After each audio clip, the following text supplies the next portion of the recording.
Smagie kravas vilcēji diezgan daudz dara darbu, kur aizmugurē visas iespējamās modifikācijas un iespējams pat kāda ir piemirsta gan no būvniecības, sabiedriskie pakalpojumi, atkritumu izvešanas, meža izstrāde īpaši Latvijā pieprasīta. Tātad ļoti daudz tiek, kas darīts ar smagā transporta palīdzību. Paskatīsimies, kas viņas dzen uz priekšu un nobeigsim arī ar elektrodzinējiem no Volvo Trucks.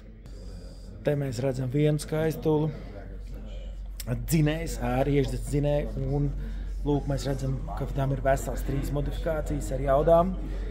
Pats dzinējs saucās G13K un ir ar 420, 460 un 500 zirga spēkiem.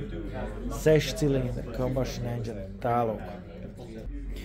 Un Volvo smagiem tagad būtībā ir 3 degvielas veidi. Ir dīzels, ir gāze un elektroni. Te, kur ir jaunākais dzinējs no Volvo Trucks, tas saucās D17, un arī tam ir veseli 3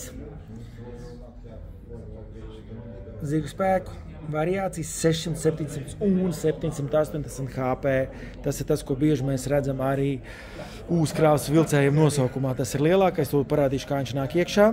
Rekur, dzesēšana tā ir priekšā. Te vienu bildīt, kur var labāk redzēt, kā tiek viņš iebūvēts iekšā pašā vilcējā.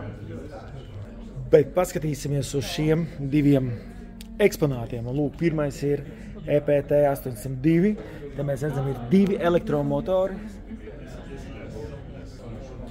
Un ejam arī pie jaudīgākā, kur ir veseli 3 elektromotori. Būtībā šeit mēs viņus arī varam redzēt. 1, 2 un rekur 3.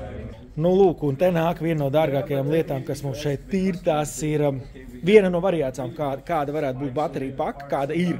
Šeit ir 3. Un te mēs varam redzēt tehniskos parametrus. Tātad viens šis te bloks ir 90 kW. Proti, ne visi vēl saprot, kā rēķina šo te vidējo patēriņu. Konkrēti šim te smagajam aptoni, kas ir FH, patēriņš ir ap 120 kW uz 100 km.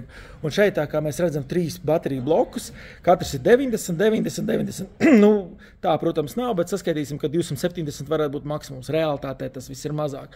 Maksimums, ko var ielikt vienā vilcējā, ir šādi te 6 bateriju bloki, tātad 2 rindās būtībā sanāk.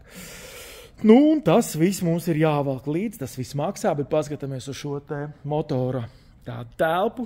Tātad tur mēs redzam, ir iekšdedz dzinējs visjaudīgākais.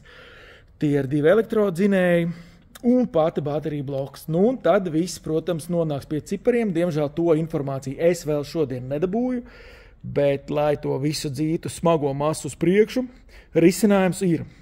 Un te pie mazā elektrodzinēja parādīts būtībā 2 elektrodzinējiem, kas ir. Reku var redzēt, kad viņi un ko ieviesa.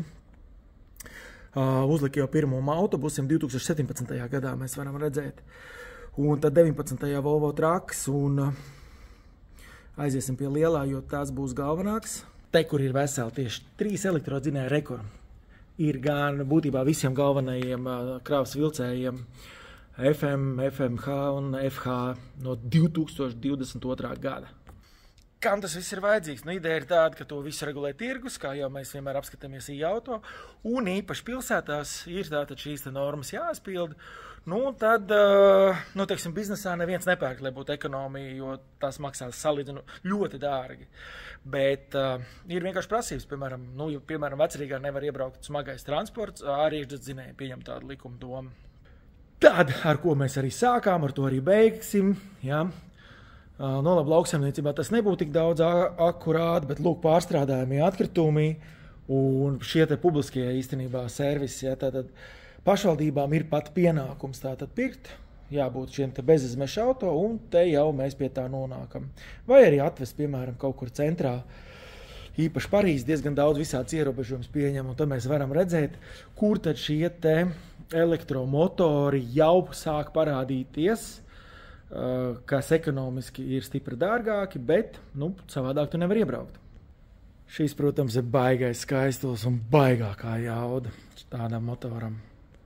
Ja tev patīk šis video, būšu priecīgs par laiku un piesakoju auto. Mēs esam gan Facebookā, TikTokā, Telegramā, Instagramā un pat draugos. X arī esam. Tā kā piesakoju auto un raksti jautājumus, kamēr mēs vēl esam šeit, mēs varam pajautāt.